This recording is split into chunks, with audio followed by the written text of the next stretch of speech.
कहानी की शुरुआत सैफिल नाम के एक गेमर लड़के से होती है जिसने अभी अभी अपने ही ऑर्गेनाइज किए हुए एक गेम टूर्नामेंट के दौरान अपने मैक्स लेवल कैरेक्टर को खो दिया था। लेकिन इस मैच में उसके सारे दोस्त पूरा मजे ले रहे थे, इसलिए उसे उस कैरेक्टर को खोने पर बिल्कुल भी बुरा नहीं लगता। उसका ऑर्गेनाइज किया हुआ ये मैच इतना पावरफुल होता है कि जल्दी उस गेम की डेवलपर टीम उसे एक ऑफर देती है। तो सैफिल ये देखने के लिए बहुत ज्यादा एक्साइटेड हो जाता है कि डेवलपर टीम ने उसके लिए क्या प्रिपेयर किया है और बिना ज्यादा सोचे समझे एक्सेप्ट बटन क्लिक कर देता है। लेकिन शायद उसे पहले टर्म एंड कंडीशन पढ़ लेनी चाहिए थी, क्योंकि अगले ही पल वो खुद को एक अजीब से कमरे में खड़ा पाता है जहाँ कई सारे लोग उसे घूर रहे थे। और हालात और भी खराब तब हो जाती है जब उसे एहसास होता है कि उसकी फैमिली ज्वेलरी उसके पास नहीं थी। फिर धीरे धीरे उसे समझ आता है कि वो अपने गेम के उसी कैरेक्टर लव्स की बॉडी में आ गया है और कमरे में मौजूद सभी लोग उसे डरे हुए थे, जैसे किसी ने उन्हें मौत की सजा सुना दी हो। सैफिल समझ नहीं पा रहा था कि क्या हो रहा है, तो वो बहुत ही आराम से पूछने की कोशिश करता है कि ये सब क्या चल रहा है। लेकिन जैसे ही लव का मुंह खुलता है तो एक भयंकर एनर्जी पूरे कमरे में फैल जाती है और अंदर मौजूद सभी लोग जमीन पर गिर जाते हैं, जैसे किसी भारी ताकत ने उन्हें नीचे दबा दिया हो। बाहर से लव्स बहुत रूट टून में कहती है कि क्या तुम लोग हर नए इंसान से मिलने पर ऐसे ही फर्स्ट चढ़ते हो। लेकिन अंदर से सैफिल बुरी तरह से डरा हुआ था, क्योंकि उसे बिल्कुल भी समझ में नहीं आ रहा था कि आखिर हो क्या रहा है। तभी उसे याद आता है कि लव के पास एक इंटरमीडिएशन स्किल थी जिससे शायद ये सब हो रहा था। वो खुद को शांत करने और उस स्किल को बंद करने की कोशिश करता है, लेकिन उसे ऐसा करने में कुछ देर लग जाती है। इस दौरान सब लोग उसी हालत में जमीन पर दबे पड़े रहते हैं। आखिरकार जब माहौल नॉर्मल होता है तो लव एक एल्फ के पास जाकर उससे पूछती है कि ये सब क्या चल रहा है, लेकिन वो डर के मारे बेहोश हो जाते हैं। फिर कुछ देर में उसे जवाब मिल ही जाता है। उसे बताया जाता है कि जब लव को सील किया गया था तब से 200 साल बीत चुके हैं और डीमन लॉर्ड अभी भी जिंदा है। राज्य ने उसे हराने के लिए एक नए हीरो को समन करने की कोशिश की थी और उसी प्रक्रिया में लव को गलती से वापस बुला लिया गया। अब सैफिल को पूरी बात समझ में आती है कि वो सच में इस गेम की दुनिया में फंस चुका है, लेकिन उसके बाद भी वो अंदर से काफी एक्साइटेड महसूस कर रहा था। फिर उसे एहसास होता है कि इस शरीर में रहना दूसरों के लिए डरावना है, इसलिए वो सोचता है कि लोगों को हार्ट अटैक देने से पहले उसे यहाँ से निकल जाना चाहिए। तभी लव्स बोलती है कि वो सबकी परेशानी समझती है कि सभी उससे बहुत डरे हुए हैं, क्योंकि आखिर उसने एक वक्त में पूरी दुनिया पर कब्जा करने की कोशिश की थी, लेकिन अब वो सब खत्म हो चुका है। वो सबको भरोसा दिलाती है कि उसके राज्य को कब्जा करने वाले दिन अब बीत चुके हैं और किसी को भी डरने की जरूरत नहीं है। साथ ही वो ये भी साफ कह देती है कि उसे उनका नया हीरो बनने में कोई दिलचस्पी नहीं है। वो चाहते तो कोई और हीरो समन कर सकते हैं, क्योंकि लव्स अब यहाँ और नहीं रुकेगी। तो रोजा उससे पूछता है कि अब वो कहाँ जाएगी। इस पर लव्स जवाब देती है कि मैं बस इस दुनिया को देखने जा रही हूँ कि यहाँ क्या है, और अगर कभी जरूरत पड़ी तो मैं खुद वापस आ जाऊंगी। इतना कहकर लव्स वहाँ से निकल जाती है। सैफिल को भी धीरे धीरे समझ में आने लगता है कि लव्स के विंग्स कैसे काम करते हैं और वो बिना किसी परेशानी के उन्हें यूज करने लगता है। असल में लव्स वही मेन कैरेक्टर थी जिससे सैफिल ने गेम की शुरुआत की थी, और उस गेम की नोवेल सिस्टम में ये नियम था कि प्लेयर्स द्वारा की गई सभी बड़े काम गेम की कहानी में जोड़ दिया जाता था। और सैफिल ने जितना टाइम और पैसा लव्स के ऊपर लगाया था उससे वो गेम की दुनिया की सबसे खतरनाक और डरावनी कैरेक्टर बन गई थी। वो चाहता तो हमेशा के लिए लीडर बोर्ड के टॉप पर रह सकता था, लेकिन उसे वो बहुत बोरिंग लगने लगा। इसलिए उसने एक प्लान बनाया और सारे टॉप प्लेयर्स को लाइट और डार्क के ग्रुप में बांट दिया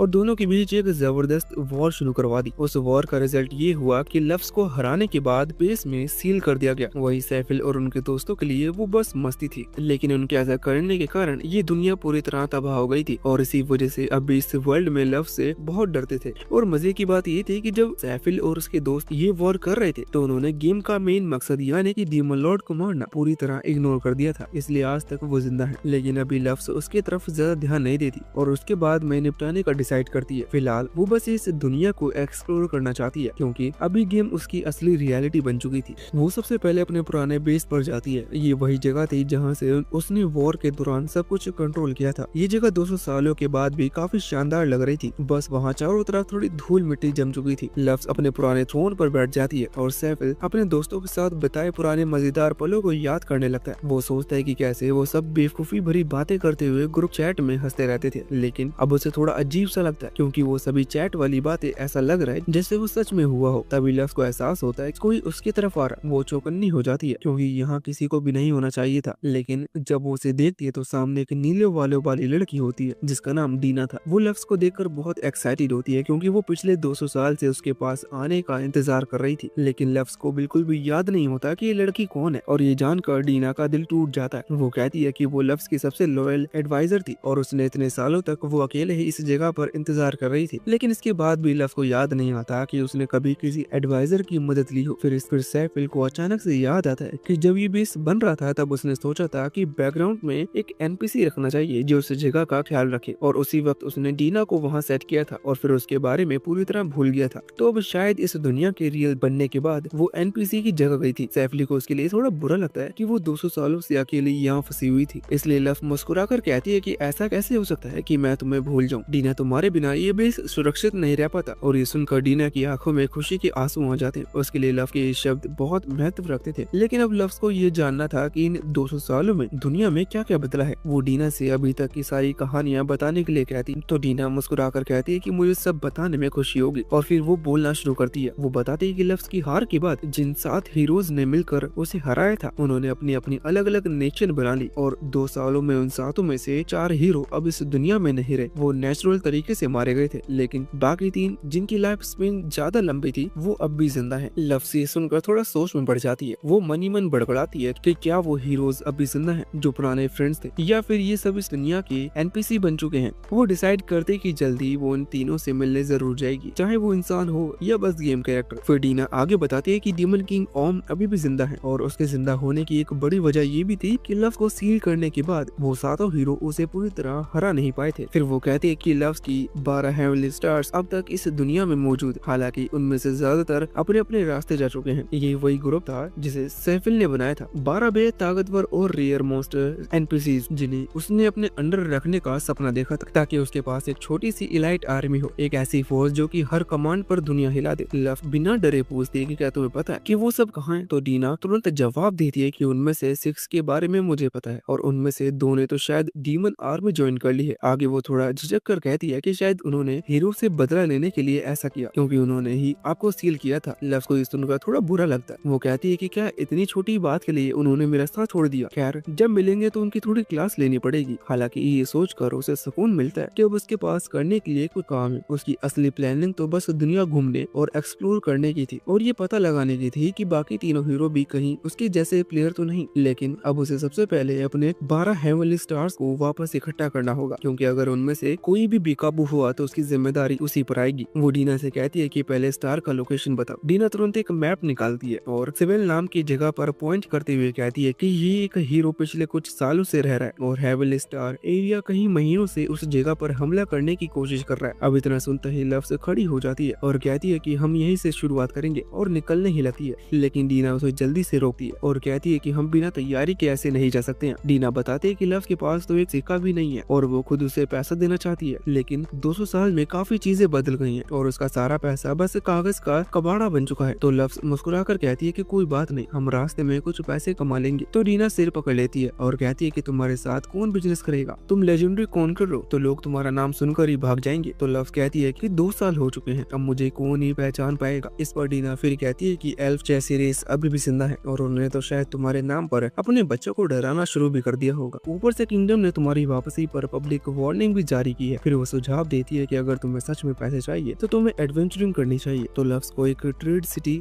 एलियर भेजती है, जहाँ वो एडवेंचर गिल्ड ज्वाइन कर सके, लेकिन उसके काले पंख बड़ी आसानी से सबका ध्यान खींच सकते हैं। इसलिए लव्स उन्हें अपने ओवरसाइज क्लॉ के अंदर छुपा लेती है, जिससे उसे चलने में दिक्कत हो रही थी, और तो और उसमें उसे घुटन भी महसूस होने लगती है। पर इस वक्त उसके पास और भी कोई रास्ता नहीं था। वो खुद से कहती है कि थोड़ी तकलीफ ही सही, पर अब असली खेल शुरू होगा। फिर जैसे ही वो दोनों एडवेंचर गिल्ड पहुंचती हैं, तो लव्स दरवाजे पर रुक कर कहती है कि उसे लगता है जैसे वहाँ किसी पुराने अड्डे पर वापस आ गई है, जहाँ हर तरफ मिसफिट्स और डिजनरेट्स मौजूद हो। असल में उसकी गेम के लॉर के हिसाब से लव्स अपना डार्क नेशन बनाने से पहले एक एडवेंचर रह चुकी थी, लेकिन तभी उसे एहसास होता है ये तो पहली बार है जब वो असल में इस गिल्ड में कदम रखी है। फिर उसे सब इतना जाना पहचाना क्यों महसूस हो रहा है। फिर डीना कहती है कि लव्स किसी गहरी सोच में खोई हुई है, तो वो पूछती है कि सब ठीक तो है। तो लव्स तुरंत अपनी सोच से बाहर आकर कहती है कि कुछ नहीं, चलो जॉब बोर्ड चलते हैं। और दोनों जब जॉब बोर्ड के सामने पहुंचती हैं, तो डीना की नजर एक पोस्ट पर जाती है जहां 3000 कॉइंस का रिवॉर्ड था, और उसके लिए बस कुछ खोई हुई बिल्लियों को ढूंढना है। तो लव्स कहती है कि ऑफर बुरा नहीं है, लेकिन फिर सोचती है कि इन बिल्लियों को ढूंढने में मेरा पूरा हफ्ता निकल जाएगा, और वो साइड क्वेस्ट पर इतना टाइम बर्बाद नहीं करना चाहती थी। दोनों आगे बढ़ती हैं, और तभी डीना को एक हंटिंग जॉब दिखती है, जहां वो कुछ ऑफ को खत्म करने के बदले 1500 कॉइन रिवॉर्ड मिल रहे थे। और लव्स को ये बिल्कुल परफेक्ट लगता है, क्योंकि ऑर्ड्स को मारने के बाद सिर्फ 3% चांस होते हैं कि उनके पास ये उनका मीट मिल सके, और अगर कोई वो मीट खा ले तो उसका मैक्स हेल्थ बढ़ जाता है। तो लव सोचती है कि क्यों ना एक साथ हंटिंग और थोड़ा एचपी फार्मिंग किया जाए। उसी दिन शाम को दोनों उस विलेज में पहुंचती हैं जहां से ये रिक्वेस्ट आई थी। वहाँ उनका सामना गांव के के चीफ से होता है, जो कि थका हुआ बूढ़ा आदमी था जो बस सब कुछ खत्म करना चाहता था। वो बताता है कि काफी ऑक्स काफी समय से गांव को तबाह कर रहे हैं। वो लड़कियों को अगवा करते हैं, लोगों को मार डालते हैं और गांव की हर चीज को राख बना देते हैं। वो दोनों से विनती करता है कि किसी तरह इन ऑर्क से उन्हें मुक्ति दिलाए। तो डीना मुस्कुराती हुई उसे भरोसा दिलाती है कि आप फिक्र मत कीजिए, लफ्ज इन ऑर्क्स को पल भर में खत्म कर देगी। जो सुनकर चीफ की आंखों में उम्मीद जाग जाती है और वो गहराई से उनका शुक्रिया अदा करता है। फिर लफ्ज और डीना अपने हथियारों के साथ उस घने जंगल की तरफ बढ़ती हैं, जहाँ से ऑर्क्स की स्मेल आ रही थी। अब शिकार करने का वक्त आ चुका था। कुछ देर चलते रहने के बाद आखिरकार लफ्ज और डीना को वहाँ ऑर्क्स का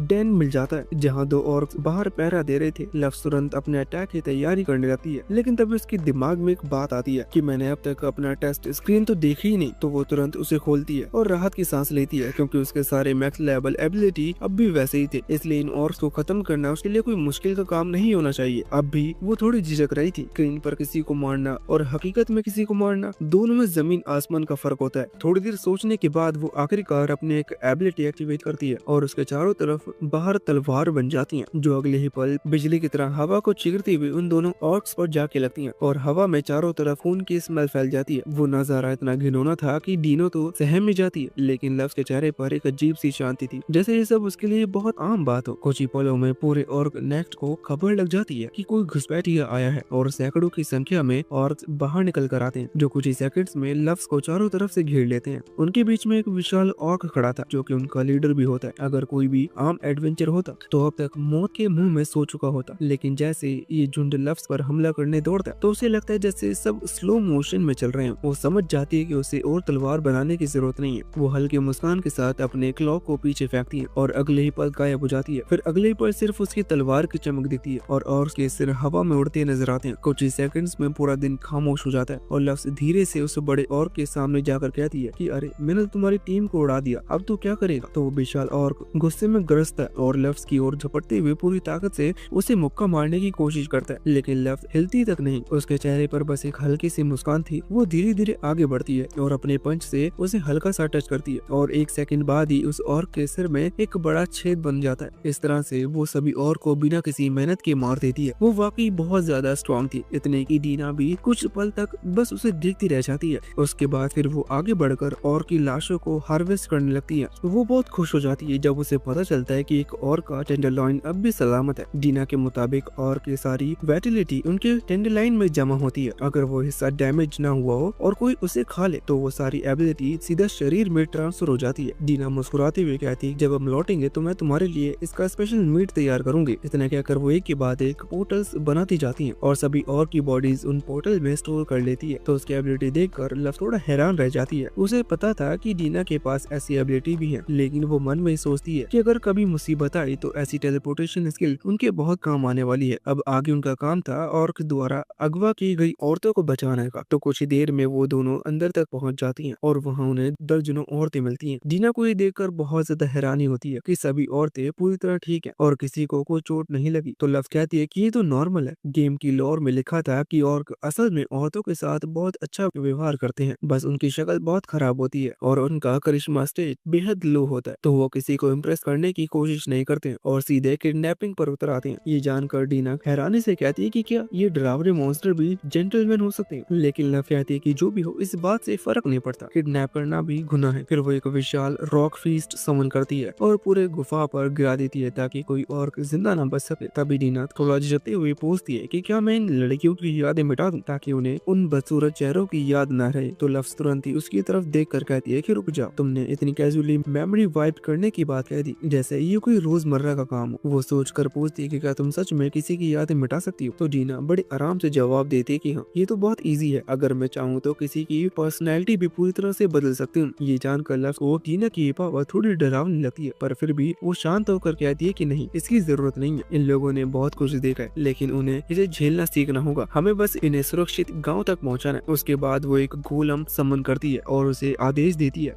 कि सभी औरतों को अपनी पीठ पर बिठाकर गांव तक पहुंचाए। मिशन उम्मीद से कहीं अच्छे तरीके से पूरा हो जाता है, लेकिन लफज के मन में अभी भी एक सवाल था। वो पूछता है कि अगर ये काम इतना आसान था तो फिर किसी और ने इसे पहले क्यों नहीं लिया। तो डीना हंसते हुए जवाब देती है क्योंकि यहाँ किसी को इतना रिस्क लेने का मोटिवेशन नहीं मिलता। आगे लफज पूछता है कि क्या और के टेंडरलैंड में छिपी वाइटलिटी ही सबसे बड़ी इनाम है। तो डीना मना करते हुए कहती है कि शायद तुम्हारे टाइम में था, पर अब ये वॉरियर्स तो बस नाम के वॉरियर्स है। आगे वो पूछता है कि जानती हो इस युग का सबसे स्ट्रॉन्ग फाइटर कौन है। तो लफ हल्की मुस्कान के साथ कहती है कि अगर वो इस युग का सबसे स्ट्रॉन्ग फाइटर है तो शायद मुझसे कम नहीं हो। लेकिन डीना बताती है कि नहीं, वो बस लेवल 120 तक पहुंचा है। जो सुनकर लफ्स के चेहरे से पूरा रंग उड़ जाता है। वो हैरानी से कहती है कि क्या सिर्फ 120 ही। उसे याद आता है कि उसके टाइम पर तो सैकड़ों लोग 1000 तक पहुंच चुके थे। फिर डीना हंसते हुए कहती है कि हाँ, लेकिन वो लोग पिछले युग के थे जो हर सेकंड ट्रेनिंग करते थे। यहाँ तक कि वो तो इस चक्कर में अपनी नींद भी छोड़ देते थे। वो असली खिलाड़ी थे, लेकिन अब के लोग इतने लगातार नहीं लड़ सकते। इतनी मेहनत करने से पहले ही वो मर जाएंगे। फिर लफ्स वो आसमान की ओर देखती है। उसे समझ में नहीं आता कि वो जिस वर्ल्ड को जानती थी वो इतना वीक कब हो गया। लफ्स सोचती है कि शायद उसके लिए तो ये सब एक गेम था जहाँ लेवल अप करना नॉर्मल था, लेकिन इन लोगों के लिए ये उनकी असली जिंदगी है और कोई भी अपनी जिंदगी ऐसे बर्बाद नहीं करना चाहता। उसके बाद लव और डीना वापस गांव पहुंचती हैं, जहां गांव वाले एक दूसरे से मिलकर बहुत खुश हो जाती हैं। वो सब औरतें जिन्हें बचाया गया था लफ्स का तहे दिल से शुक्रिया अदा करती हैं। लफ्स भी उन्हें खुश देखकर खुश होती है, लेकिन मन में सोचती है कि अगर इन्हें मेरी असली पहचान पता लग जाए तो शायद ये लोग बिल्कुल भी खुश नहीं होंगे। फिर गाँव का मुखिया दोनों को उनका इनाम दे देता है, तो डीना उसे अच्छे से चेक कर लेती है और वहाँ से चलने के लिए तैयार हो जाती है। लेकिन तभी मुखिया पूछता है कि क्या सच में हम अपना बनाया हुआ गोलम रख सकते हैं। तो लफ्स मुस्कुरा कर कहती है कि हाँ, अगर कभी फिर से कोई और का हमला करता है तो ये गांव की सुरक्षा करेगा। मुखिया उसकी दयालुता देखकर इमोशनल हो जाता है और कहता है कि तो आप जरूर भगवान की दूत होंगी। लेकिन लफ्स मन ही मन हंस पड़ती है। फिर जैसे ही वो लोग जाने लगते हैं तो गाँव वाले उसे उसका नाम पूछते हैं ताकि अपने राक्षसों के रूप में हमेशा याद रख सके। तो लफ्स बिना सोचे समझे अपना नाम बताने जा रही होती है, लेकिन तभी डीना उसे रोकते हुए दूसरा नाम बता देती है, जिससे लफ्स थोड़ा चिढ़ जाती है। तो डीना कहती है कि हाँ, हम ये बात पहले भी तय कर चुके हैं कि हम उन्हें अपनी पहचान नहीं बता सकते। अगर तुम्हारी असली पहचान सामने आ गई तो पूरा राज्य डरने लगेगा। अब उनके पास सफर के लिए काफी पैसे थे। वो वहाँ सीधा स्वेल जाने का डिसाइड करते हैं। हालांकि लफ्स थोड़ी परेशान थी क्योंकि वो वहाँ एक बहुत ही खतरनाक काम के लिए जा रहे थे। उसे बाहर स्टार्स में से एक एरिस को रोकना था जो उस जगह पर हमला कर रहा था। साथ ही उसे ये भी कन्फेस करना था कि क्या उसके पुराने साथी अब भी जिंदा हैं या नहीं। इसलिए वो सबसे पहले मैग्रेस से मिलने का सोचते हैं। जैसे जैसे वो उसे शहर के पास पहुंचते हैं तो लफ्स देखते कि चारों तरफ छोटे छोटे चमकते हुए पार्टिकल्स मूव कर रहे थे। वो पूछती कि ये क्या है, तो डीना बताती है कि माना के पार्टिकल्स हैं। ये जमीन इतनी अच्छी है कि यहाँ से माना निकलकर हवा में तैर रहा है। ये इस बात का सबूत है कि हम स्वेल नेशन के करीब पहुँच गए हैं। वो ये कहते हुए बहुत एक्साइटेड लग रही थी, लेकिन लफ्स ने इधर उधर देख कर कहती है कि मुझे तो ये सब एक नॉर्मल वाटर टाउन जैसा ही लग रहा है। फिर वो शहर की मेन गेट की तरफ बढ़ते हैं, जहाँ एक गार्ड बताता है कि अंदर जाने के लिए उनके पास पासपोर्ट होना चाहिए और लफ्स को इस बात का कोई अंदाजा नहीं था, इसलिए वो चिंतित हो जाती है कि शायद वो शहर के अंदर नहीं जा पाएंगे। लेकिन डीना बिल्कुल भी परेशान नहीं थी क्योंकि उसके पास डॉक्यूमेंट फॉर्जी की स्किल है, जिससे वो किसी भी डॉक्यूमेंट को तुरंत बना सकती है। वो सीधा गार्ड के पास पहुंच जाती है और दोनों का पासपोर्ट दिखाती है, तो गार्ड उन्हें देखकर सच मान लेता है और उन्हें शहर के अंदर जाने देने लगता है। फिर जब वो सिटी में घूम रहे होते हैं तो डीना लव को बताती है कि इस शहर की स्थापना एक बुद्धिमान एल्फ मैग्रेस ने की थी और ये शहर अपनी मैजिकल नॉलेज के लिए काफी जाना जाता है। सिर्फ इतना ही नहीं, यहाँ माना भी बहुत ज्यादा पाया जाता है, इसलिए यहाँ कई मेज और स्कॉलर्स अपनी मैजिक ट्रेनिंग के लिए आते हैं। आगे डीना लव से पूछती है कि आगे तुम्हारा क्या प्लान है, तो लव बताती है कि सबसे पहले वो मैग्रेस से मिलने जाएगी क्योंकि उसे कुछ बात करनी थी। लेकिन डीना ये सुनकर डर जाती है क्योंकि वो सोचती है कि लव्स मैग्रेस के कैसल पर हमला करने वाली है। लेकिन लव्स उसे भरोसा दिलाती है कि वो ऐसा कुछ भी नहीं करेगी, वो बस उससे मिलने के लिए जा रही है। खासकर एरिस यहाँ पर अटैक करके मैग्रेस को बहुत ज्यादा परेशान कर रहा है, इसलिए उसे उसके लिए मैग्रेस से माफी मांगनी चाहिए थी। लेकिन उससे पहले लव्स कहती है कि वो लाइब्रेरी जाना चाहती है क्योंकि अभी भी उसे इस दुनिया के बारे में बहुत कुछ जानना था। तो वो आसपास लोगों से लाइब्रेरी की लोकेशन पूछने लगती है। इसी दौरान उनकी मुलाकात ग्रांड नाम के एक बंदे से होती है। वो कहता है कि तुम दोनों को जरूर इस शहर में नहीं हो क्योंकि लगभग सभी जानते हैं कि यहाँ की सभी लाइब्रेरीज पूर्वी दिशा में है और उनके पास काफी खाली समय भी था, इसलिए वो उन्हें वहाँ खुद ले जाने के लिए मान जाता है। फिर डीना उसे धन्यवाद देती देती है और खुद को ट्रैवलिंग मर्चेंट और लफ्स को उसका अजीब और रहस्यमय कर्मचारी बताती है। तो लफ्स उसे चुप करने के लिए उसका पैर जोर से दबा देती है, क्योंकि आखिर कौन अपने साथी को अजीब और रहस्यमय बताता है। लेकिन ग्रांट अब देख सकता था कि लफ्स वाकई थोड़ी अजीब लग रही थी, फिर भी उसे यकीन था कि उसके पीछे कोई ना कोई वजह जरूर होगी। तो लफ्स को भी ये देखकर थोड़ा सुकून मिलता है कि वो उस पर शक नहीं कर रहा था। उसके बाद शहर के अंदर के रास्ते दिखाते हुए ग्रांट्स बता रहा था कि यहाँ के लोग कितने अच्छे हैं, और डीना भी हैरान होकर कहती है कि यहाँ तो सब कितने जोश में है। इस पर ग्रांट्स मुस्कुराकर बताता है कि हाँ, स्वेल के लोग बहुत ही खुश मिजाज और मेहनती हैं। लेकिन फिर वो थोड़ा सीरियस होकर कहता है कि हालांकि पिछले कई सालों से स्वेल पर एरिस के हमले होते रहे हैं, इसलिए ज्यादातर लोग अब यहाँ रहना पसंद नहीं करते। ये सुनकर लफ्स का चेहरा अचानक उतर जाता है। अंदर से उसे एहसास होता है कि इस हालात के पीछे कहीं न कहीं उसकी ही गलती है। ग्रांट्स उसकी बेचैनी को नोटिस कर लेता है, मगर उसे लगता है कि वो शायद एरिक के अटैक की बात से डर रही है, इसलिए वो उसे भरोसा दिलाती है कि चिंता मत करो, शहर का डिफेंस सिस्टम को तोड़ भी नहीं सकता। फिर वो समझाने लगता है कि किसी झील से पूरा शहर गिरा है। वो असल में एक गोलेम है जिसे मैग्रिस नाम के क्रिएटर ने बनाया था, और अब तक जितनी बार भी एरिस ने हमला किया था, हर बार उस गोलेम ने ही शहर की रक्षा की है। ये सुनकर लफ्स झील को स्कैन करती है तो उसे पता चलता है कि ये सच में एक गोलेम ही है। फिर भी वो उसका लेवल 500 देखकर कुछ खास इंप्रेस नहीं होती, लेकिन उसके मिलियन एचपी पॉइंट देखकर चौंक जाती है। वो सोचती है कि अगर मैग्रिस ने इतना पावरफुल गोलेम बनाया है तो उसके पास सच में कमाल का स्किल होगा। ग्रांट फिर उन्हें शहर के मॉन्ट्रियल स्टेशन तक छोड़ने जाता है और कहता है कि यहाँ से तुम्हें ईस्टर्न स्टेशन तक पहुँचने में ज्यादा वक्त नहीं लगेगा, इसके बाद तुम्हें अकेले ही जाना होगा। तो डीना और लफ्स दोनों उसका दिल से धन्यवाद करती हैं। फिर जैसे ही ग्रांट्स जाने लगते हैं तो लफ्स चुपचाप उसका स्टेट शीट स्कैन करती है। उसका लेवल 82 था। वो सोचती है कि तकनीकी तौर पर ये बहुत बड़ा लेवल नहीं था, लेकिन इस युग के फाइटर्स के हिसाब से ग्रांट्स उनमें से काफी स्ट्रॉन्ग था। फिर डीना उसकी ओर देखती है और कहती है कि चलो चलते हैं, और दोनों आगे बढ़ जाते हैं जहाँ से उनकी अगली जर्नी शुरू होने वाली थी। अब जब लफ्स थोड़ा सोचती है तो उसे याद आता है कि मॉन्ट्रियल तो उसने कभी अपने ओरिजिनल गेम में देखे नहीं थे। ये जगह तो बिल्कुल नई लग रही थी, शायद गेम की दुनिया पूरी तरह बदल चुकी थी। फिर जब दोनों लाइब्रेरी पहुंचती हैं तो लफ्स सीधा हिस्ट्री सेक्शन में चली जाती है।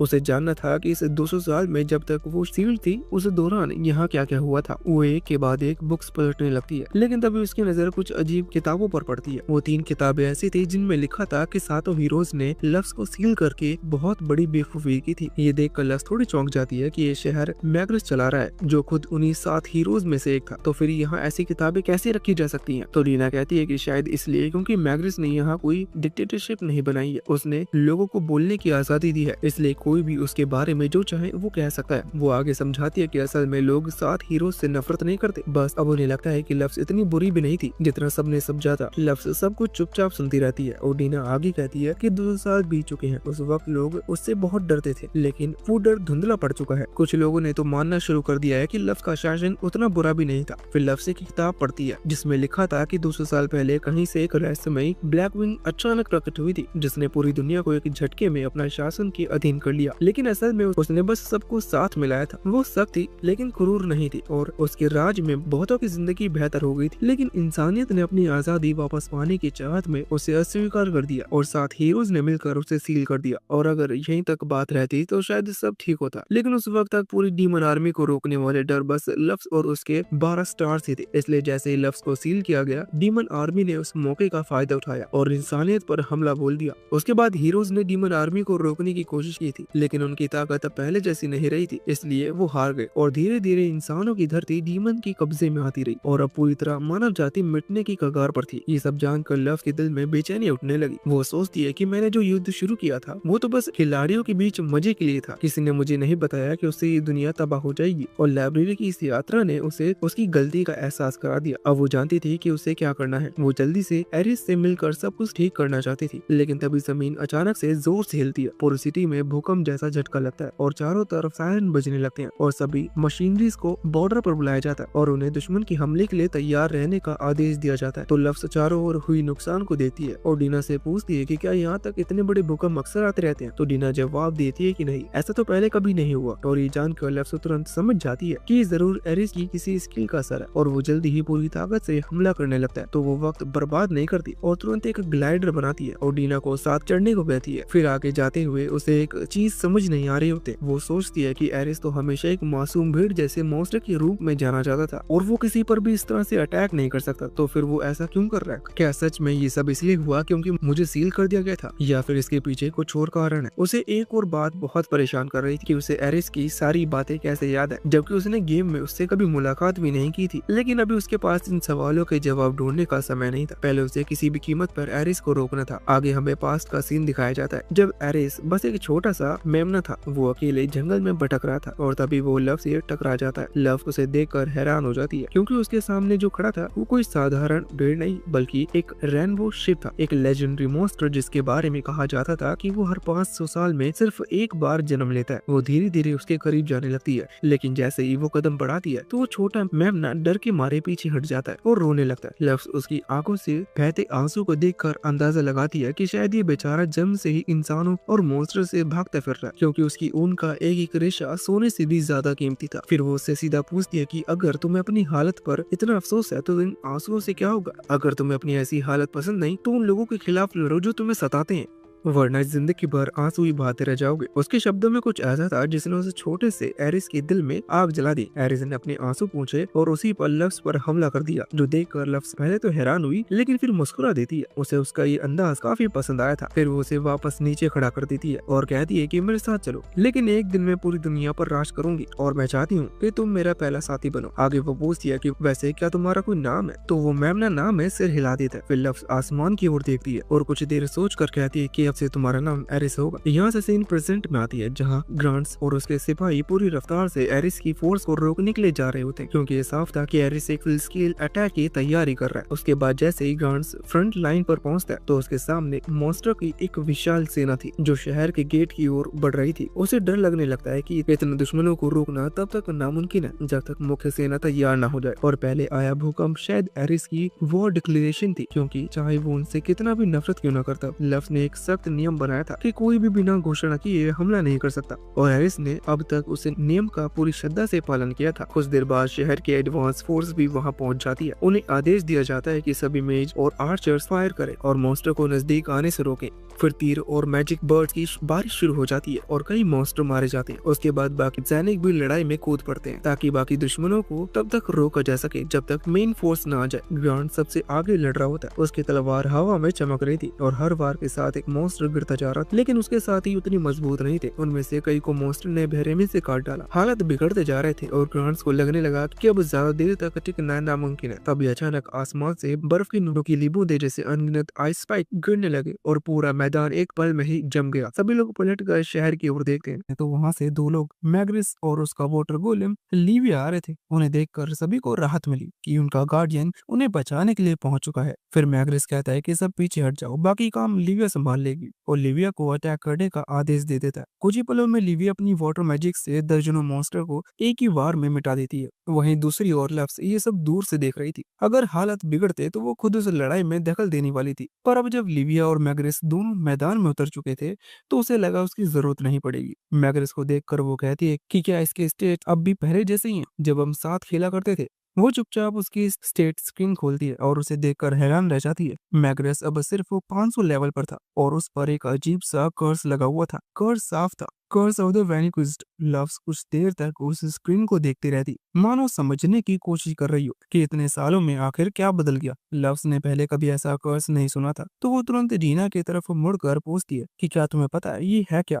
डीना थोड़ी देर तक सोचती है और कहती है कि मैंने कुछ अफवाहें सुनी थी जब वो पुराने हीरोज डीमन लॉर्ड को हराने में नाकाम हुए थे तो उन सब पर एक भयानक श्राप लगा दिया गया था। कहा जाता है कि उस श्राप ने उनकी ताकत का आधा हिस्सा हमेशा के लिए सील कर दिया। शायद इसी वजह से मैग्रेस अब पहले जितना मजबूत नहीं रहा, और अगर ये बात सही है तो उसका मतलब ये भी है कि अब मैग्रेस अपनी पूरी ताकत कभी इस्तेमाल नहीं कर पाएगा, और अगर उसने कर भी लिया तो लिविया जैसी ही कोई नया गोलम नहीं बना पाएगा। उन्हें अब एहसास हो रहा था कि अगर लिविया हार गई तो ये शहर सच में तबाह हो जाएगा। इसी बीच जमीन अचानक जोर जोर से हिलने लगती है और पहाड़ों की तरफ से एक बड़ा मॉन्स्टर आते हुए दिखाई देता है। वो और कोई नहीं बल्कि एरिस था। उसे देखकर सभी चौकन्ने हो जाते हैं और कुछ ही क्षणों में मैदान का माहौल फिर से युद्ध सा बन गया। एरिस और लिविया अब आमने सामने आ जाते हैं और एक दूसरे पर अटैक करते हैं। हालांकि एरिस का एलिमेंट फायर था तो मैग्रिस को पूरा यकीन था कि यहाँ वाटर गोलम लिविया ही जीतने वाली है। तभी लिविया एरिस पर वाटर स्पाइरल अटैक कर देती है, जिससे एरिस को पीछे हटना पड़ता है। लेकिन कुछ ही देर बाद वो पूरी ताकत से उस पर एक विशाल फायरवॉल अटैक कर देता है। देखने में ऐसा लग रहा था जैसे वो एरिस का अटैक चूक गया हो, लेकिन असल में एरिस का निशाना लिविया थी ही नहीं, उसका असली निशाना मैग्रिस था।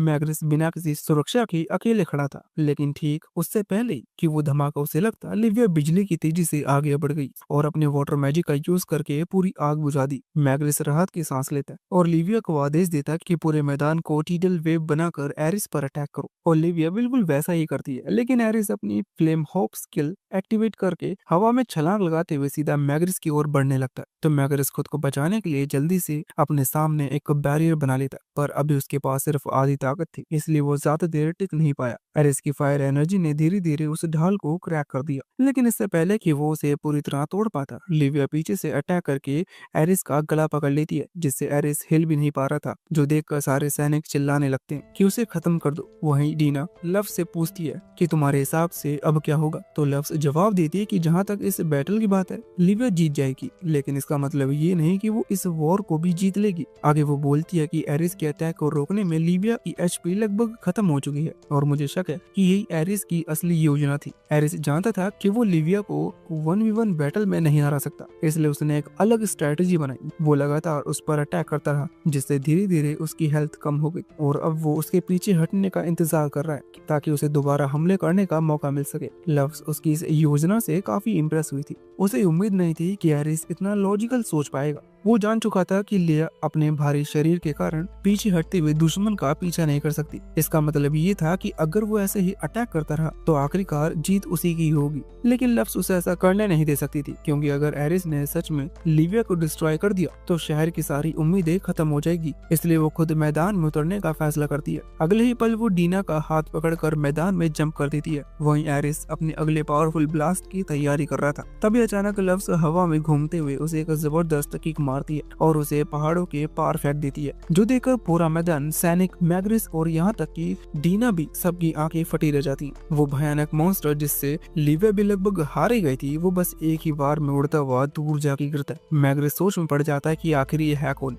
जिसके पास इतनी पावर है। लव्स ने अभी तक अपनी पहचान छुपा रखी थी, लेकिन जैसी वो बोलना शुरू करती है तो मैग्रिस को उसके बारे में पता चल जाता है। वो कुछ कहने ही वाला था, लेकिन लव्स अभी अपने बारे में कुछ भी नहीं बताना चाहती थी, इसलिए वो उसे रोक देती है और कहती है कि अभी कुछ मत पूछो, एरिस से मैं खुद निपट लूंगी और फिर वापस आकर तुमसे इस बारे में बात करूंगी। लेकिन उसके जाने से पहले मैग्रिस उसे चेतावनी देते हुए कहता है कि सावधान रहना, एरिस अकेले नहीं है, इसके पीछे कोई और है जो उसकी रिवेंज की भूख को भड़का रहा है। ये सुनकर लव्स हल्की मुस्कुराते हुए कहती है कि ये सलाह मेरे पुराने दोस्त ने दी थी, तो मैं इसे जरूर ध्यान में रखूंगी। फिर वो सीधा उस पहाड़ की ओर जाने लगती है जहाँ एरिस गिरा था। फिर जैसे ही वो उसके सामने पहुंचती है तो एरिस घूमकर पूछता है कि तुम हो कौन। ये सुनकर लव्स थोड़ा चौंक जाती है, क्योंकि जब वो गेम खेलती थी तो एरिस सिर्फ भीड़ जैसी आवाज निकालता था, उसे तो ये पता भी नहीं था कि वो बोल भी सकता है। खैर, क्योंकि एरिस उसे पहचान नहीं पा रहा था तो वो अपनी इंटिमिडेशन स्किल एक्टिवेट करती है, और जैसे ही एरिस उस डरावनी प्रेशर वेव को महसूस करता है तो उसके अंदर पुरानी यादें जाग उठती हैं।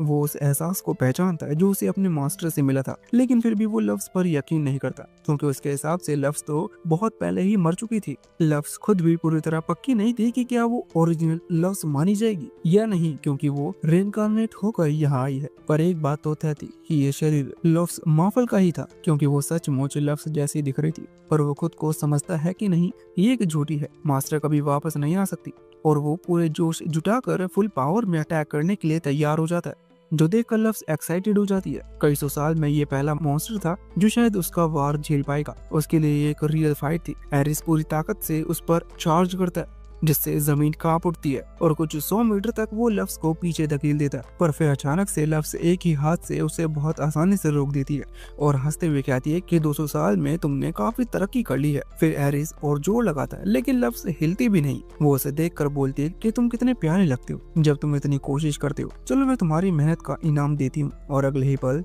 लव्स उसका सिर पकड़कर हवा में उठा लेती है और फिर वो उसे ऊपर सीधा आसमान में उछाल देती है। पर लव्स का खेल अभी खत्म नहीं हुआ था, तो वो खुद उड़ उड़कर उसके ऊपर पहुंच जाती है और कहती है कि अब थोड़ा पेंटिंग कर लेते हैं। और इसके बाद उसने उसे ऐसा जोरदार पंच मारा जैसे 10 टन का ट्रक टकरा गया हो, जिससे एरिस सीधा जमीन की तरफ गिरने लगता है। पर उसके नीचे पहुंचने से पहले लव्स नीचे आकर फिर से उसकी चिन पर एक जोरदार पंच मारती है और एरिस फिर से ऊपर जाने लगता है। और यह गेम देखकर सभी लोग काफी दंग रह जाते हैं, क्योंकि उन्होंने ऐसी ओवरवेलमिंग पावर कभी नहीं देखी थी। आखिरकार लव्स काफी जोर से एरिस को जमीन पर पटक देती है, जिससे उसकी बहुत बुरी हालत हो गई थी। लेकिन कहानी यहीं भी खत्म नहीं होती। एरिस का शरीर अब नीली आग जैसे जलने लगता है। ये उसका स्ट्रॉन्गेस्ट अटैक था। तो लव्स कहती है कि चलो अब देखती हूँ कि तुम्हारे पास क्या बचा है। एरिस पूरी ताकत से उसकी तरफ चार्ज करता है और लव्स भी मुस्कुराते हुए उसकी ओर बढ़ जाती है। और अगले ही पल वहाँ एक बहुत बड़ा धमाका होता है जो मीलों दूर से देखा जा सकता था। फिर जब धूल साफ हुई तो सभी ये देखकर हैरान रह जाते हैं कि लव्स फिर से एरिस के वार को सिर्फ एक ही हाथ से रोक चुकी थी। इतना ही नहीं, वो बस अपनी उंगली से उसे चट्टानों के पार फेंक देती है और उससे पूछती है कि क्या तुम्हें अब भी शक है कि मैं असली लव्स नहीं हूँ।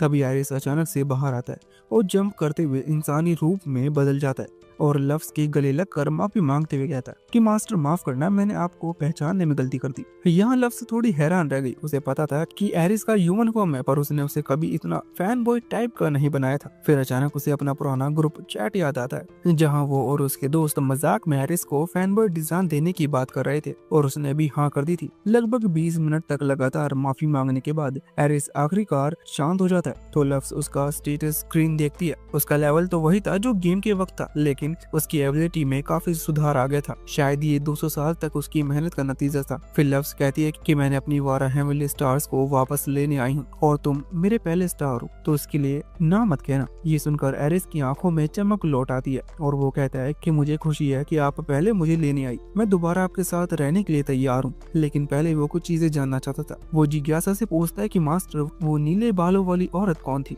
तो डीना दूर से निराश होकर कहती है कि क्या सच में तुम्हें याद भी है कि नहीं कि मैं कौन हूँ? फिर वो गुस्से में एरिस की तरफ दौड़ती है और उसकी आंखों में सीधा देखती हुई कहती है कि याद नहीं है तुम्हें? मैं तो हर पल हर जगह शुरू से लव्स के साथ थी। उसकी आवाज में एक अजीब सी बेचैनी थी और तभी एरिस को उसकी कुछ धुंधली याद आती है। लव्स के विशाल थ्रोन के बगल में हमेशा की छोटी सी आकृति खड़ी रहती थी, वही डीना थी। लेकिन फिर उसे उस पर शक होने लगता है और वो सोचता है कि अगर उसके पास मेमोरी अल्टरिंग पावर्स है तो कहीं ये सब वही तो नहीं कर रही। वो इस पर काफी कंफ्यूज हो जाता है, क्योंकि उसे बस इतना याद था कि डीना कभी भी अपनी जगह से नहीं हिली थी। वो कहता है कि तुम हमेशा एक ही जगह पर खड़ी रहती थी, तो मुझे लगा था कि तुम कोई मूर्ति या फर्नीचर हो। और अभी वो उसे बोलता हुआ देखकर काफी सरप्राइज हो जाता है। ये सुनकर डीना का चेहरा मुरझा जाता है और वो एक किनारे जाकर बिल्कुल एक नाराज बच्चे की तरह रोने लगती है, जो देखकर लव्स हंसी नहीं रोक पाती। वो कहती है कि सच कहूँ तो मुझे भी पहले नहीं पता था कि डीना कौन है, पर जब से मैं यहाँ आई हूँ इसने बहुत मदद की है। तो एरिस, तुम इसे इतना मत चिढ़ाओ। थोड़ी देर बाद लव्स एरिस से पूछती है कि वो आखिर शहर पर हमला क्यों कर रहा था। तो एरिस बताता है कि उसने ये सब लव्स का बदला लेने के लिए किया। वो कहता है कि अगर उन्होंने तुम्हें सील ना किया होता तो इंसान कब के हार चुके होते। लव्स उसकी फीलिंग समझती है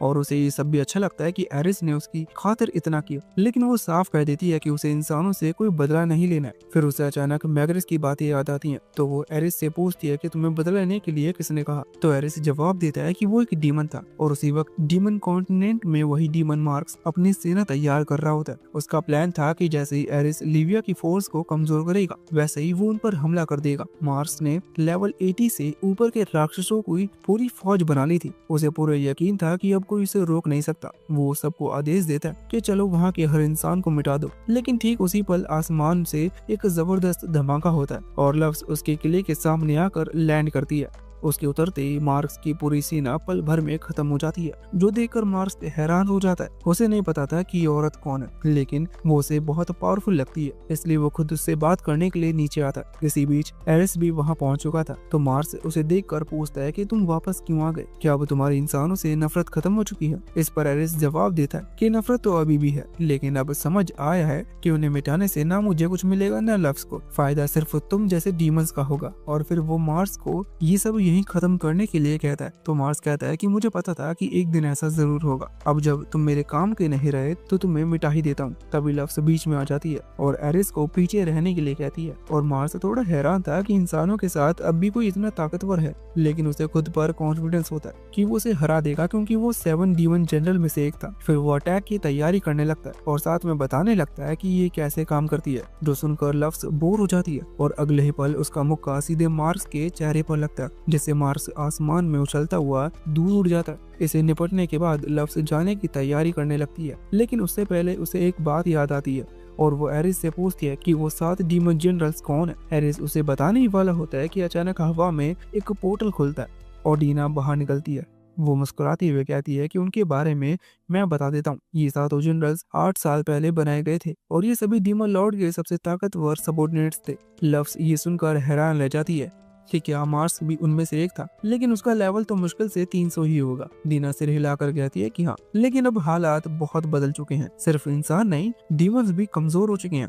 पिछले 200 साल में असली ताकतवर योद्धा लगभग खत्म हो चुके हैं। अब सिर्फ 2 ही लोग बचे हैं जो तुम्हारे बराबर हैं, डीमन लॉर्ड और उसका बेटा। तभी एरिस को एहसास होता है कि जब लव्स ने किसी भी मॉन्स्टर को मारा नहीं था और लव्स भी कहती थी कि मुझे इन्हें मारने का कोई इरादा नहीं है, इन्होंने अब तक कोई गलती नहीं की है। लेकिन डीना तुरंत बीच में बोल पड़ती है कि क्या तुम वाकई इन्हें छोड़ने की सोच रहे हो? ये आगे चलकर इंसानों को नुकसान पहुंचा सकते हैं। तो लव्स जवाब दी थी कि मैंने इसका हल निकाल लिया है। वो उन पर अपना मैजिक यूज करती है और उन्हें अपने कंट्रोल में कर लेती है। तो डीना फिर से पूछती कि क्या तुम इन्हें अपने साथ वापस ले जाना चाहती हो? इस पर लव्स कहती है कि मैं इतने सारे मॉन्स्टर की देखभाल नहीं कर सकती, और फिर भी सभी मॉन्स्टर को आदेश देती है कि सब अपने घर लौट जाओ और तब किसी इंसान पर हमला मत करना। उसके आदेश के साथ ही सारे मॉन्स्टर वहाँ से जाने लगते हैं और उसका काम यहाँ पूरा हो चुका था। तो वो वापस स्लेव सिटी जाती है और जैसे ही वो वहाँ पहुँचती है तो मैग्रिस उसे देखकर राहत की सांस लेता है। लव्स बताती है कि एरिस अब कंट्रोल में है और जो डीमन जनरल इससे सबसे पीछे था वो भी खत्म हो चुका है। ये सुनकर मैग्रिस की आंखों में पहली बार सुकून झलकता है। फिर वो पूछता है कि और उन मॉन्स्टर का क्या हुआ जो मार्स के नियंत्रण में थे? तो लव्स जवाब देती है कि अब वो किसी के लिए खतरा नहीं बनेंगे। उसके बाद कहता है कि अब मुझे कोई शक नहीं रहा, तुम वही हो। और फिर वो उसे अपने साथ चलने के लिए कहता है और यहाँ सेफली जो लव्स के शरीर में है उसके दिल की धड़कन तेज हो जाती है। वो सोचता है कि क्या ये वही गेम वाला मैग्रिस है। उसे याद आता है कि वो दोनों बहुत अच्छे दोस्त थे। वो मन ही मन उम्मीद करता है कि सामने वाला मैग्रिस वही पुराना साथी निकले। जैसे ही मैग्रिस वापस कासल के अंदर जाता है तो सेवल के नए नोबल्स उसके आसपास इकट्ठा हो जाते हैं और सभी उसकी हालत देखकर चिंता करने लग जाते हैं। उसकी बातें सुनकर डीना को साफ महसूस होता है कि वो बस दिखावा कर रहा है। वही मैग्रिस बिना कुछ कहे वहाँ से निकल जाता है। वो उनसे बहुत निराश था क्योंकि वो लोग जिन्हें सिटी के लोगों की रक्षा करनी चाहिए थी वो सिर्फ खुद को बचाने में लगे हैं। मैग्रिस बिना कुछ बोले लव्स बाकी सभी लोगों को अपने ऑफिस की तरफ ले जाता है और कहता है कि तुम यहाँ अपने असली रूप में रह सकती हो। तो लव्स चुपचाप सिर हिलाती है और अपने पंख फैला लेती है, जो देखकर मैग्रिस बहुत हैरान रह जाता है। लेकिन लव्स के मैग्रिस का चेहरा देखकर काफी उदास हो जाती है क्योंकि वो उससे काफी डर रहा था, जैसे उसे पुराना कुछ याद ही नहीं है। इसका मतलब था कि इस दुनिया में शायद लव्स सच में अकेली थी। वहीं मैग्रिस लव्स का उतरा चेहरा देखकर समझ जाता है कि लव्स शायद उसकी हालत देखकर निराश है। फिर वो उससे पूछता है कि क्या तुम बदला लेने आई हो क्योंकि हमने तुम्हें सील कर दिया था। इस पर लव्स जवाब देती है कि नहीं, मेरा लौटना सिर्फ एक इत्तेफाक है। इंसानों ने किसी हीरो को समन करने की कोशिश की थी लेकिन गलती से मैं आ गई। फिर लव्स को एहसास होता है कि शायद मैग्रिस के दिल में अब भी गिल्ट है। उसे लगता होगा कि अगर उसने और बाकी हीरोज ने लव्स को सील नहीं किया होता तो डीमंस बहुत पहले ही हार चुके होते। लोग आज भी उसे हीरो कहते हैं लेकिन वो अंदर से खुद को अपराधी मानता है। शायद इसलिए वो इतने सालों से खुद को सजा दे रहा है। उसके बाद लव्स उससे कहती है कि पुरानी बातों के लिए खुद को कोसने का कोई मतलब नहीं है। सच्चाई तो ये है कि तुमने उस वक्त एक बेहद ताकतवर दुश्मन को हराया था, इसलिए तुम्हें आगे भी वही रास्ता चुनना चाहिए जो तुम्हें सही लगे। मैग्रिस उसकी बात सुनकर पूछता है कि तुम इतने दयालु कैसे हो सकती हो? हमने ही तुम्हें सील किया था, तुम हमें माफ कैसे कर सकती हो? असल में सेफिल जो लव्स के शरीर में है उसके मन में कोई नफरत नहीं थी क्योंकि वो जंग तो बस गेम का हिस्सा ही था, इसलिए उसने कभी कुछ महसूस ही नहीं किया था। लेकिन फिर भी वो कहता है कि अगर तुम और बाकी लोगों ने मेरे खिलाफ उठ खड़े होने का फैसला किया था तो उसी की वजह से मैं थी, क्योंकि शायद मैं एक अच्छी शासक नहीं बन पाई। तो मैग्रिस कहता है कि नहीं, ये सब नहीं है, जो हमने किया उसके लिए मुझे सजा मिलनी चाहिए। लेकिन लव्स ऐसा बिल्कुल भी नहीं मानती थी। वो कहती है कि भले ही जो कुछ हुआ वो पास्ट है, लेकिन तुम अब भी इस देश के हीरो हो, तो तुम्हें सिर ऊंचा रखकर जीना चाहिए। और यहाँ मैग्रेस पुरानी यादें याद करने लगता है, जब सभी दोस्त लोग साथ में काफी मजे करते थे। और फाइनली वो लव्स की बात मान ही लेता है। उसके बाद लव्स अपनी मैजिक से लिविया की खोई हुई एचपी लौटा देती है, तो मैग्रेस उसे उसके लिए धन्यवाद कहता है और लिविया वापस पानी में चली जाती है। वहीं लव्स एरिस के लिए माफी मांगती है, लेकिन एरिस अब भी मैग्रेस को बिल्कुल पसंद नहीं करता, इसलिए वो माफी मांगने से भी मना कर देता है। फिर मैग्रेस पूछता है कि अब तुम क्या करने वाली हो। इस पर वो जवाब देती कि मैं अपना सफर जारी रखूंगी जब तक कि मैं अपनी 12 स्टार्स वापस हासिल नहीं कर लेती। तो डीना बताती है कि अगली बार लिब्रा की है, जो कि ब्लैक विंड ग्रेव की गार्ड है। फिर लक्स पूछती है कि ये ब्लैक विंड ग्रेव क्या है, तो डीना उसे समझाती है कि जब तुम्हें सील कर दिया गया था तो लोगों ने मिलकर तुम्हारी याद में दुनिया की सबसे बड़ी ग्रेव बनाई। उसकी सबसे ऊपरी मंजिल पर तुम्हारे सारे पुराने ट्रेजर्स और लूट रखे गए हैं और लिब्रा को उन्हें सुरक्षित रखने की जिम्मेदारी दी गई है। आगे लफ्स पूछती है कि तुम इतने बेवकूफ कैसे हो सकते हो जो एक ग्रेव लूटने के लिए लिब्रा से लड़ने की कोशिश करते हैं। तो मैग्रेस बताता है क्योंकि इस दुनिया में हथियारों की पावर भी गिर चुकी है और अब बस तुम्हारे ग्रेव में ही लेजेंडरी वेपन्स बचे हैं और इंसान बेताबी से उन हथियारों को पाना चाहते हैं ताकि डीमन आर्मी से लड़ सकें, लेकिन लिब्रा की वजह से वो ऐसा नहीं कर पाते हैं। अब लफ्स को समझ आ रहा था कि ये सब लफ्स के लिए कितना मुश्किल रहा होगा। मैग्रेस फिर कहता है कि जब तुम अपना ट्रेजर हासिल कर लो तो जो सामान तुम इस्तेमाल नहीं करना चाहती हो वो वहीं छोड़ देना, इससे हमारी मदद हो जाएगी। तो लफ्स उसके लिए भी मान जाती है और उनके जाने से पहले मैग्रेस कहता है कि मेरे पास तुम्हारे लिए कुछ है। फिर वो अपने मैजिक से लफ्स के पंख गायब कर देता है और इतना नहीं, वो एक नया आउटफिट भी तैयार करता है जिससे लफ्स को चलने में काफी आसानी लग रहा था। और जाने से पहले लफ्स एक बार फिर गॉन को ढूंढने जाती है। ये वही लड़का था जिसने उसे पहले मदद की थी। गॉन पहले तो थोड़ा कंफ्यूज हो जाता है कि इतनी खूबसूरत औरत उससे बात क्यों कर रही है, लेकिन तभी लफ्स धीरे से अपने गॉगल्स उतार दिया तो गॉन को यकीन नहीं होता कि जिस इंसान की उसने मदद की थी वो इतनी खूबसूरत थी। फिर लफ्स कहती है कि वो तो बस उसे शुक्रिया बोलने के लिए आई थी। उसके बाद वो लोग वहां से जाने लगते हैं, तभी कौन उन्हें रोकता है। वो पूछने वाला था कि क्या तुम सच में वही लफ्स हो, लेकिन फिर खुद को रोक लेता है और कहता नहीं, रहने दो, वो तो बस एक लेजेंड है, वो तुम नहीं हो सकती। वहीं काफी दूर एक घने जंगल के बीच मार्स जमीन पर जोरदार धमाके के साथ गिरता है। वो समझ चुका था कि सिर्फ लफ्स ही इतनी पावरफुल हो सकती है, लेकिन अगर सच में वो वापस आ गई है तो उसके सारे प्लान्स मिट्टी में मिल जाएंगे। उसी वक्त उसके पास एक औरत आती है और कहती है कि तुम्हारा रोल अब खत्म हो गया, इसलिए एक बेकार पपेट की तरह अब तुम्हें गायब हो जाना चाहिए। और उस औरत की अपनी उंगलियां चाटते ही अगले पल मार्स पूरी तरह मिट जाता है, मानो वो कभी था ही नहीं और वो औरत बिल्कुल लफ्स की तरह ही लग रही होती है। तो वहीं लफ्स का अगला टारगेट था लिब्रा को ढूंढना, लेकिन उसकी ग्रेव लगभग 500 किलोमीटर दूर थी। तो डीना लफ्स से कहती है कि वो एक गोलम बना ले ताकि वो उस पर बैठकर आराम से जा सके, लेकिन लफ्स कहती है कि डीना चाहे तो सीधा टेलीपोर्टेशन मैजिक का यूज करके वहां पहुंच सकती है। तो इस पर डीना कहती है कि टेलीपोर्टेशन मैजिक पर्सनल यूज के लिए होता है, इसलिए वो कोई और रिस्क नहीं लेना चाहती और वैसे भी मुझे तो एक रोड ट्रिप करने का मन था। आगे वो कहती है कि और जो तुम गोलम बना रही हो तो उसमें एक बाथ और सोने की जगह भी बना देना ताकि रात में बाहर ना निकलना पड़े। अब लफ्स ने कभी ऐसा गोलम नहीं बनाया था जिसमें बाथ और बेड हो, फिर भी वो कोशिश करने का फैसला करती है। उसके बाद वो गोलम फार्मिंग प्रोसेस शुरू कर देती है और थोड़ी ही देर में उसके सामने एक शानदार आरवी खड़ी थी और उसने जंगल से कुछ लकड़ियां ली और उनसे फर्नीचर बना दिया, जो देखकर डीना बहुत खुश हो जाती है। लेकिन फिर वो कहती है कि अगर तुम कुछ सॉफ्ट बेडिंग भी बना दो तो और अच्छा होगा। तो लफ्स चारों तरफ देखने लगती है कि कवर बनाने के लिए क्या इस्तेमाल किया जा सकता है। तभी उसकी नजर एरिस पर जाती है और फिर कुछ ही देर में आरवी पूरी तरह तैयार हो जाता है। तभी डीना याद दिलाती है कि अभी तक उन्होंने उसका कोई नाम नहीं रखा, तो लफ्स उस आरवी का नाम तनाकर रख देती है। फिर कई घंटे तक सफर करने के बाद रात हो चुकी थी, तो डीना वहीं कैंप लगाने का सुझाव देती है। लेकिन जैसे ही वो बाहर निकलते हैं तो डीना को कुछ अजीब सी खुशबू आती है और जब वो झाड़ियों की ओर गई तो उसे वहां एक नेचुरल वार्म स्प्रिंग दिखाई दिया, जो देखकर डीना की आंखें चमक उठी। तो लफ्स कहते हैं कि आर्मी में तो पहले से बात है, इसमें खास क्या है। इस पर डीना कहती है कि नेचुरल स्प्रिंग में नहाने का मजा ही कुछ और होता है और वो एरिस को नहाने के लिए ले जाने लगती है, लेकिन एरिस उसे याद दिलाता है कि वो एक लड़का है। फिर उसकी बात सुनकर लफ्स को भी याद आता है कि वो खुद भी अंदर से एक लड़का ही थी, इसलिए डीना के साथ नहाने का आइडिया उसे थोड़ा अनकंफर्टेबल लग रहा था, लेकिन वो किसी को ये बात समझा भी नहीं सकती थी। तो जब तक डीना पानी में जाती है तब तक लफ्स दूसरी तरफ मुंह करके खड़ा हो जाती है। फिर डीना लफ्स को भी पानी में आने के लिए कहती है, तो लफ्स थोड़ी देर सोचती है और फिर लास्ट में उसकी बात मानकर पानी में जाने के लिए तैयार हो जाती है। तभी फिर डीना याद दिलाती है कि तुम बिना बाल बांधे पानी में नहीं उतर सकती हो, और उसके बाल बांधने के लिए बाहर निकलने लगती है। लेकिन लफ्स उसे जल्दी से रोक देती है क्योंकि उसने तौलिया भी नहीं पहना था, और कहती है कि तुम वहीं रहो, मैं खुद तुम्हारे पास आती हूँ। उसके बाद डीना उसके बाल बांध देती है, लेकिन फिर गर्म पानी में उसके पंख झड़ने लगते हैं, तो लफ्स पानी को गंदा करने के लिए उससे माफी मांगती है। फिर दोनों पानी का आनंद ले रही होती है। तभी सैफिल जो लफ्स के शरीर में है, उसे एहसास होता है कि उसे डीना के इतने पास होने से कोई फर्क नहीं पड़ रहा है।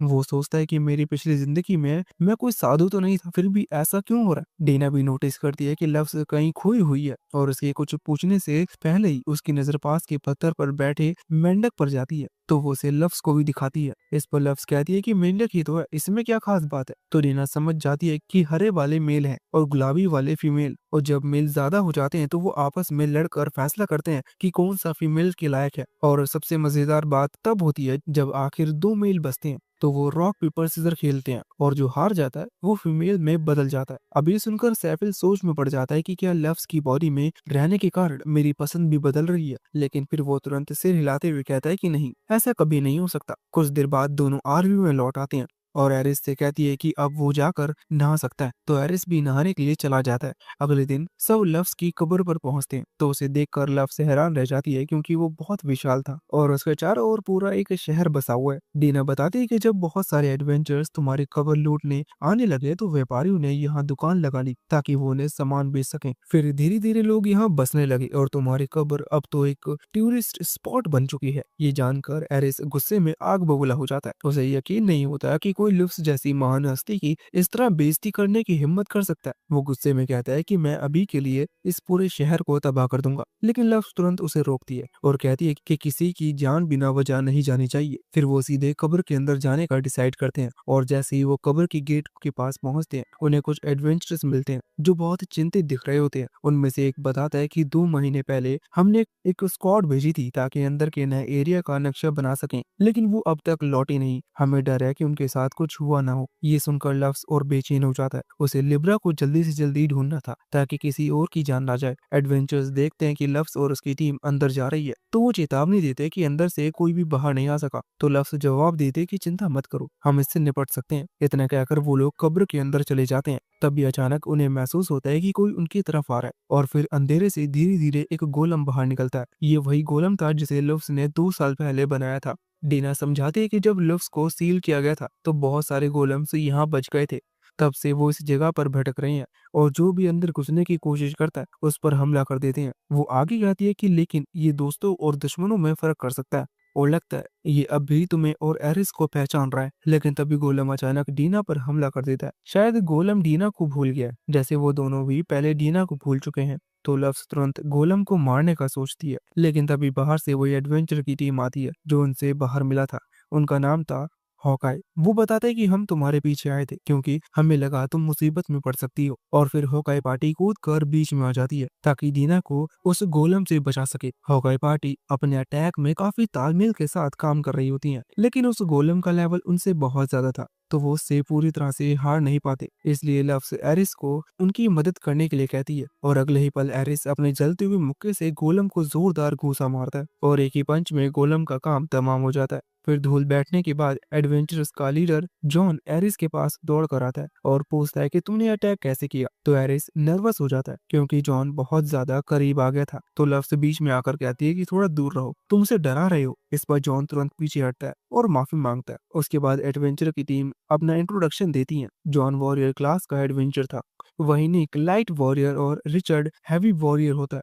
तो लफ्स उनके ग्रुप को देखकर सोच में पड़ जाती है कि यहाँ सबके सब वॉरियर्स हैं, बस एक शू नाम का बंदा था जो आर्चर है। आगे लफ्स अपना परिचय देते हुए कहती है कि मैं एक high level ranger class adventure हूँ। वहीं डीना और एरिस दोनों एक दूसरे को देखने लगते हैं क्योंकि उन्हें समझ में नहीं आता कि क्या बोलना है। तो आखिर में वो भी झूठ बोल देते हैं कि हम भी हाई लेवल रेंजर हैं। ये सुनकर जॉन का चेहरा थोड़ा बिगड़ जाता है। उसे लगता है कि लव्स की पार्टी तो उससे भी ज्यादा अनबैलेंस्ड है। आगे वो कहता है कि अगर आप चाहें तो हम आपके साथ सपोर्ट के लिए चल सकते हैं, और लव्स मना करने ही वाली होती है कि तभी डीना हाँ कर देती है। तो जॉन और उसकी टीम खुश होकर उनके साथ चलने लगती है, और डीना लव्स को बताती है कि इन एडवेंचर्स की मदद से सफर थोड़ा आसान हो जाएगा, कम से कम तब तक इनमें से कोई एक ट्रैप में गिरकर मर नहीं जाता। और यह लफ्ज को डीना एक साइकोपैथ से कम नहीं लगती। वहीं पिरामिड के सबसे ऊपरी हिस्से में रिकॉन टीम जो महीनों पहले लापता हुई थी, आखिरकार लंबी सीढ़ियां चढ़कर ऊपर पहुंच जाती हैं। वो तय करते हैं कि चाहे कुछ भी हो जाए, हम ये वेपन ट्रेजरी जरूर हासिल करेंगे। लेकिन जैसे ही वो ऊपर वाले कमरे में पहुंचते हैं तो उनके सामने लिब्रा खड़ी होती है। वो उन्हें कहती है कि तुम सबको इस कमरे से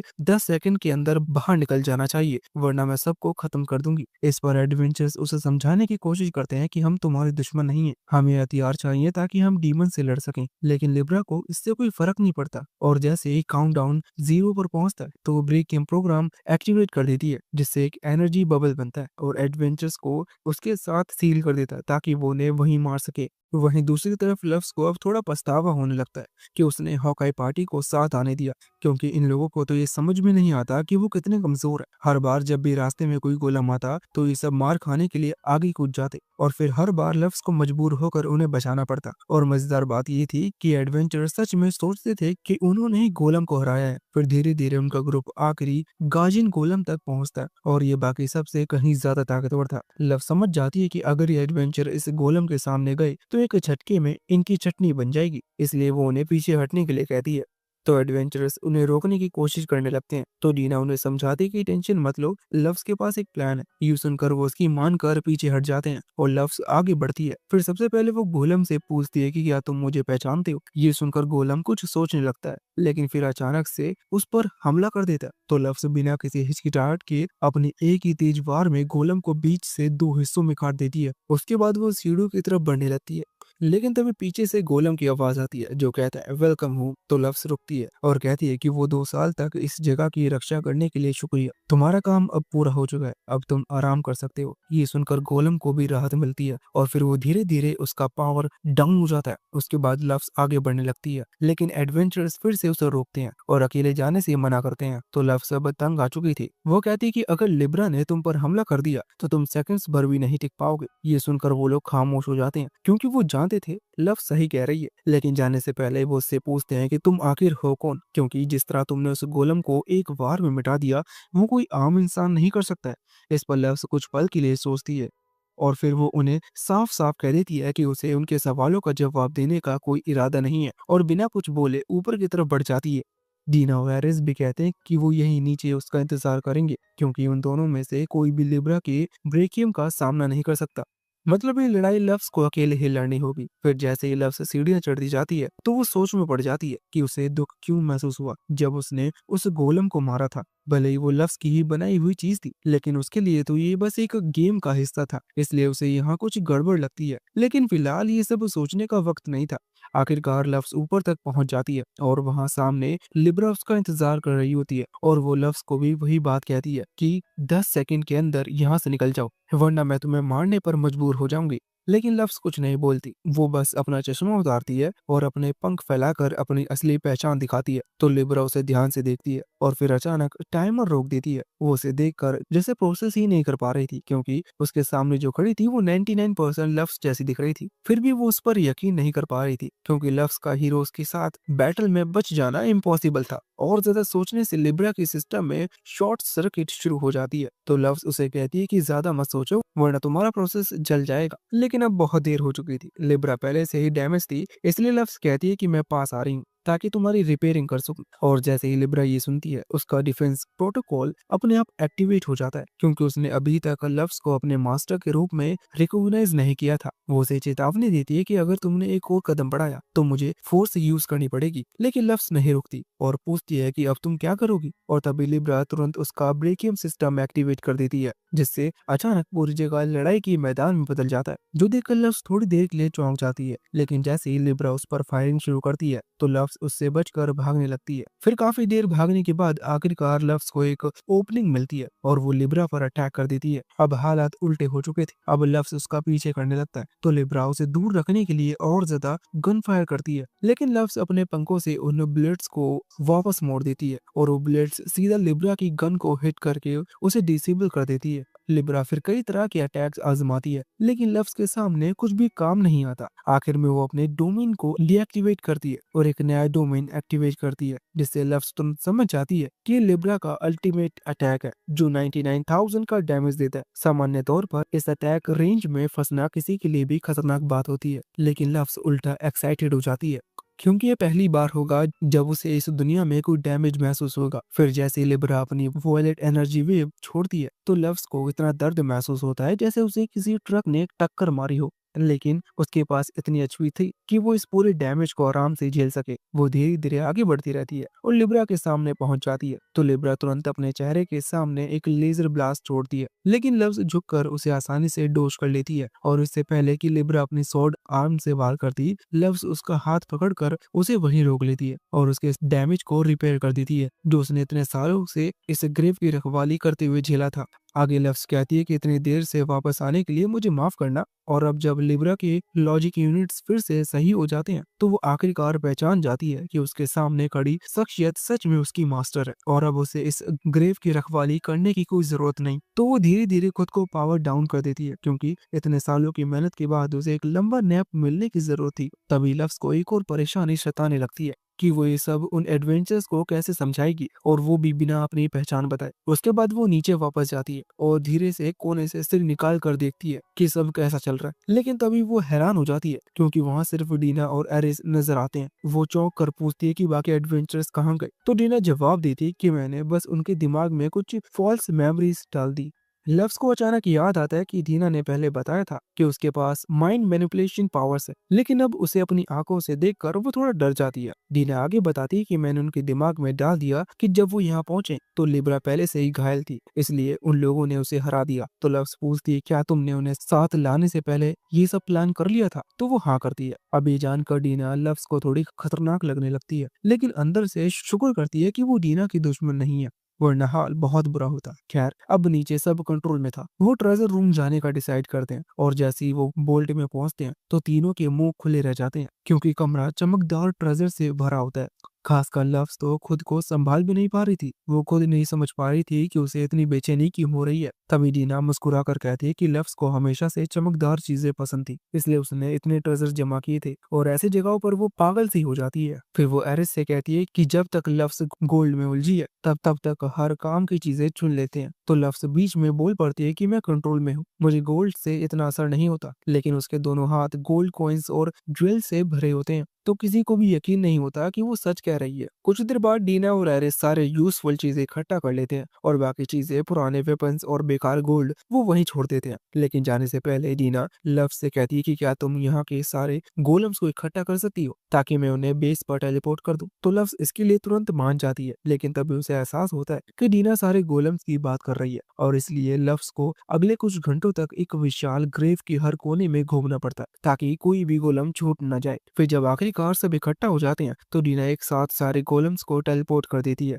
तभी लव्स पूछती है कि क्या हमें सच में इन एडवेंचर्स को ऐसी हालत में यहाँ छोड़ देना चाहिए, तो डीना उसे बताती है कि चिंता मत करो, उन्हें कुछ नहीं होगा। और सच में कुछ मिनट बाद जैसे ही लव्स की टीम वहां से निकलती है और एडवेंचर्स जागते हैं तो वो पूरी तरह यकीन कर लेते हैं कि उन्होंने ही सारे गोलम्स को हराया। इसी बीच जंगल के बाहर लव्स बाकी सब आरवी तक पहुंच चुके होते हैं, लेकिन सड़क पर वापस निकलने से पहले डीना लिब्रा के कपड़े ठीक करती है और उसे लव्स से बात करने के लिए तैयार कर देती है। उसके बाद लव्स लिब्रा को पावर ऑन करने का कमांड देती है और जैसे ही लिब्रा की आंखें खुलती हैं तो वो सबसे पहले एरिस को देखकर हल्की मुस्कान देती है। फिर वो लव्स से माफी मांगती है और इससे पहले कि लव्स जवाब कुछ कहती, डीना हंसते हुए बोल उठती है कि क्या इतने सालों बाद भी तुम मुझे पहचान नहीं पाई। फिर लव्स लिब्रा को बताती कि ये मेरी एडवाइजर डीना है। ये सुनकर लिब्रा हैरान हो जाती है क्योंकि उसे डीना के बारे में जरा सा कुछ भी याद नहीं होता। फिर वो अपने सिस्टम में मेमोरी चेक करती है जहाँ कुछ डैमेज फाइल्स होते हैं जिनमें शायद डीना से जुड़ी जानकारी हो, लेकिन इस समय वो उन्हें एक्सेस नहीं कर पा रही होती। इसलिए फिलहाल वो बस लव्स की बात पर यकीन कर लेती है और लव्स को समझ में आ जाता है कि लिब्रा अंदर से क्या सोच रही है, क्योंकि वो अपने चेहरे पर ज्यादा एक्सप्रेशंस नहीं दिखाती थी। लेकिन फिर भी लव्स को उसकी लॉयल्टी पर जरा भी शक नहीं था। वो लिब्रा से कहती है कि हम अभी 12 हेवनली स्टार्स को वापस पाने के सफर पर हैं, तो क्या तुम एक बार फिर से मेरे साथ दोगी? इस पर लिब्रा बिना झिझक के हाँ कर देती है और कहती है कि मैं अपनी जिंदगी का हर पल अपने लक्ष्य के लिए समर्पित करती हूँ। अब जब लिब्रा लव्स की टीम में फिर से शामिल हो जाती है तो लव्स उससे पूछती है कि क्या तुम्हें बाकी हेवनली स्टार्स के ठिकाने के बारे में कुछ पता है? इस पर लिब्रा मना करते हुए कहती है कि मैं इतने समय तक ग्रेव में तैनात थी, इसलिए मेरे पास कोई जानकारी नहीं है। तभी दीना बताती है कि यहाँ से लगभग 2000 किलोमीटर दूर एक पहाड़ के नीचे एक छोटा सा गांव है जहाँ पार्थनोस छिपकर रहती है। अभी सुनकर लव्स थोड़ा चौंक जाती है तो दीना समझाती है कि वो विलेज उसी ने बनाया था। वो एक शक्तिशाली बैरियर से ढकी हुई है ताकि वहाँ के मॉन्स्टर और प्लांट्स बाहरी दुनिया से सुरक्षित रहें। ये सुनकर लव्स को राहत मिलती है कि पार्थनस कम से कम लोगों के लिए परेशानी नहीं खड़ी कर रही। लेकिन तभी डीना जोड़ती है कि वो पहाड़ दरअसल तुम्हारा होमलैंड था और पार्टनर्स ने वहाँ के सभी हेवन विंग्स को बाहर निकाल दिया है और इलाका अब उनके लिए रहने लायक नहीं रहा। और ये सुनकर लव्स फिर से उदास हो जाती है। फिर आगे बढ़ते हुए लव्स अपने पुराने दिनों को याद करने लगती है। तभी डीना उसे जगह देती है और पूछती है कि क्या वो ठीक है। इस पर लव कहती है कि मैं एक सपना देख रही थी जो बहुत जरूरी लग रहा था, लेकिन अभी वो याद नहीं आ रहा है। और तभी एरिस पूछता है कि अगर पार्थनोस ने बाकी सारे हेवन विंग्स को वहां से निकाल दिया था तो वो लोग गए कहाँ? इस पर डीना समझाते हुए कहती है कि वो अभी गालाहोन में रहते हैं। वो एक सिटी है जिसे 7 हीरोज में से एक स्काई किंग मरिक ने बनाया था। ये सुनकर लव्स थोड़ा परेशान हो जाती है। उसे लगता है कि बाकी हेवन विंग्स के साथ उसका तालमेल बैठाना मुश्किल होगा। उसके बाद रात ढलते ढलते उनकी गाड़ी गालहोन शहर के बाहर पहुंचती है। पूरा शहर पहाड़ की चट्टान पर बना। तब एरिस कहता है कि ये जगह इतनी ब्लैक और व्हाइट में क्यों बटा हुआ है? तो डीना बताती है कि यहाँ सिविल वॉर चल रही है, क्योंकि जिन हेवन विंग्स के पंख पूरे सफेद हैं वो खुद को दूसरे से ऊंचा समझते हैं। मरिक इसे ठीक करने की काफी कोशिश कर रहा है, लेकिन वो भी उन्हें कंट्रोल नहीं कर पा रहा। आगे एरिस कहता है कि जब लव सील हुई थी तब वो व्हाइट विंग्स ने उस मौके का फायदा उठाया और खुद को ऊपर बताने लगी। तभी से लड़ाई चल रही है। यहाँ लव को महसूस होता है ये सब शायद कहीं ना कहीं उसी की गलती है, तो वो तय करती है कि अब कुछ न कुछ तो उसे करना ही होगा। लेकिन दिक्कत ये थी कि हेवन विंग्स वाले उसे जानते थे और अगर वो ऐसे ही शहर में चली गई तो सब तुरंत पहचान लेंगे। इसलिए वो अभी अपने चेहरे ढक लेती है और फिर जब बारी ऊपर चढ़ने की आती है तो इतनी सारी सीढ़ियां देखकर उनकी हालत ही खराब हो जाती है। लेकिन इसका सॉल्यूशन लिब्रा के पास था। वो अपना जेट मोड एक्टिवेट करती है और सबको पकड़कर एक झटके में ऊपर खड़ा कर लेती है। लेकिन रात के इस वक्त जेट इंजन की आवाज सुनकर पूरी कॉलोनी के डार्क विंग्स लोग बाहर निकल आते हैं तो लव्स लिब्रा को उसके लिए डांटने लगती है, लेकिन लिब्रा को इससे कोई फर्क नहीं पड़ता। उसके बाद डीना आगे बढ़कर बोलती है कि हम बस फ्री ट्रेडर्स हैं और ये मेरे साथी हैं। साथ ही लव्स सभी को परेशान करने के लिए उससे माफी मांगती है। वही उनमें से एक ओमिन नाम का बंदा आगे आता है और कहता है कि अगर आप रात के लिए जगह ढूंढ रहे हैं तो मेरे यहाँ ठहर सकते हैं। तो लव्स उसकी बात मान लेती है। फिर रात में लव्स एक फ्लैशबैक देखती है जहाँ उसके अपने फादर उसे बुरा भला कह रहे थे और मोहल्ले के बच्चे भी अक्सर उसका मजाक उड़ाते थे, लेकिन किसी ने भी उन्हें नहीं रोका। उसके बाद एक दिन उसने पलट कर जवाब दे दिया, जिस कारण से उसके फादर ने उसे बेरहमी से मारा और साथ ही बिना खाना और पानी के कमरे में बंद कर देते। और ये सब उसके साथ बस इसलिए हो रहा था क्योंकि उसके विंग्स ब्लैक थे। लेकिन उसकी माँ अब भी उसकी परवाह करती थी, इसलिए रात के सन्नाटे में वो उसे चुपचाप खाना दे देती। उसे लव्स के लिए बहुत बुरा लग रहा था। फिर लव्स उन्हें जाने के लिए कहती है वरना उसके फादर उन्हें देख लेते। लव्स खुद उसका हाथ पकड़ती है, अंदर ले जाने लगती है, लेकिन रास्ते में उनके फादर आ जाते हैं जो बहुत गुस्से में लग रहे थे। वो उसकी माँ को तुरंत उसे दूर हटने के लिए कहते हैं, पर लव्स जानती थी कि इसका मतलब क्या है, इसलिए वो अपनी माँ को बचाने के लिए सामने खड़ी हो जाती है। लेकिन उसके फादर बिना कुछ सोचे उसे जोर से धक्का दे देते हैं और उसकी माँ को घसीटते हुए अंदर ले जाते हैं। यहाँ लव्स को समझ में आ ही जाता है कि कोई उसकी मदद नहीं करने वाला, उसे खुद ही कुछ करना होगा। इसलिए वो अपने घर से भाग जाती है और कसम खाती है कि मैं इतनी मजबूत बनूंगी कि इस दुनिया के हर दर्द को खत्म कर दूं। तभी अचानक लव्स जाग उठती है तो लिब्रा उससे पूछती है कि क्या वो ठीक है। इस पर लव्स बताती है कि वो बस एक सपना था, चिंता की बात नहीं है। अंदर से सैफल बेचैन था क्योंकि उसे याद नहीं था कि उसने लव्स की ऐसी कोई बैक स्टोरी लिखी थी, इसलिए ये सारी यादें शायद असली लव्स की हूँ। इसका मतलब ये दुनिया रियल है और अगर उसकी आत्मा अब लव्स के शरीर में है तो असली लव्स की आत्मा का क्या हुआ। इसी बीच डीमन लॉर्ड कासल में 7 डीमन लुमिनरीज की मीटिंग चल रही थी, लेकिन मार्स वहाँ नहीं था। उन्हें उन्हें समझ में आ जाता है कि वो मर गया।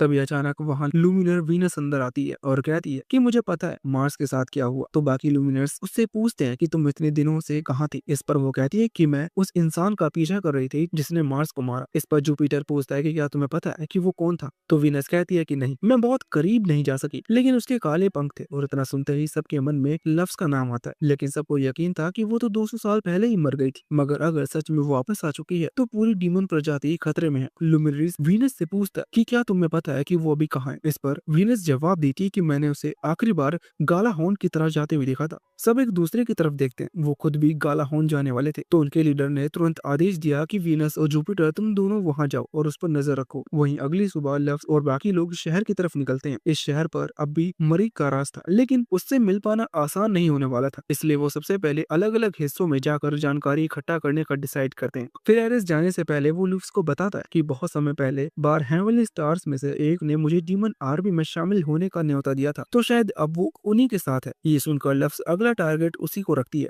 उसके बाद वो अगले कुछ घंटे शहर में घूमती रहती है। तभी उसकी नजर एक विशाल ब्लैक टेम्पल पर जाती है और जैसे ही वो अंदर कदम रखती है तो वहां लफ्स की एक विशाल मूर्ति होता है। वो हैरानी से सोचने लगती है कि लोगों ने मेरे नाम का मंदिर क्यों बनाया है। तभी मंदिर का केयरटेकर वहां आता है और पूछता है कि क्या आप इस शहर में नहीं हो। इस पर वो उससे पूछती है कि लोगों ने यहाँ पर इस अत्याचारी शख्स की मूर्ति क्यों लगा रखी है। उस केयरटेकर को लफ्स की बात अच्छी नहीं लगती। वो कहता है कि हमारे लिए वो सेवियर था, हम जैसे डार्क विंग्स को व्हाइट विंग्स हमेशा नीचा समझते थे, हमें छुपकर गंदगी में रहना पड़ता था। और तब लफ्स ने हमें बराबर का हक दिया और भेदभाव पर रोक लगा दी, इसलिए हम आज तक उसकी पूजा करते हैं। फिर लफ्स पूछती है कि क्या तुम सब भूल गए कि पार्थनोस ने जो लफ्स का साथी था उसी ने तुम्हें तुम्हारे घर से निकाला था। इस पर वो बंदा वो कहता है कि वो हमारी सजा थी, हमने लफ्स के साथ गद्दारी की थी और पार्थनोस ने दया दिखाई कि उसने हमें मारा नहीं।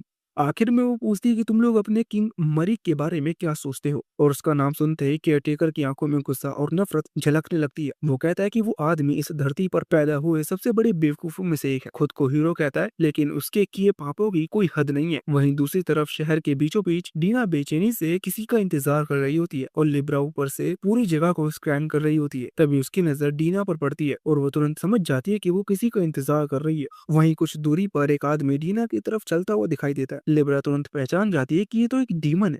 वो बिना वक्त गवाए उसे डीमन के सामने आकर खड़ी हो जाती है और पीछे हटने के लिए कहती है। वो उसे समझाने की कोशिश करता है कि वो एक इंसान है, लेकिन लिब्रा को धोखा नहीं दिया जा सकता था। तभी वो बड़ा लिब्रा पर अटैक कर देता है, तो लिब्रा भी तुरंत अपने डिफेंस प्रोटोकॉल एक्टिवेट कर देती है। दूसरी तरफ शहर के किनारे एरिस अकेले बैठा होता है, फिर वो उठता है और टहलने निकल जाता है। तभी अचानक उसे एहसास नहीं होता कि उसके आसपास कोई नहीं है और अगले ही पल उसके चारों तरफ से बैरियर बन जाता है जो कि गैक्रोस ने बनाया था।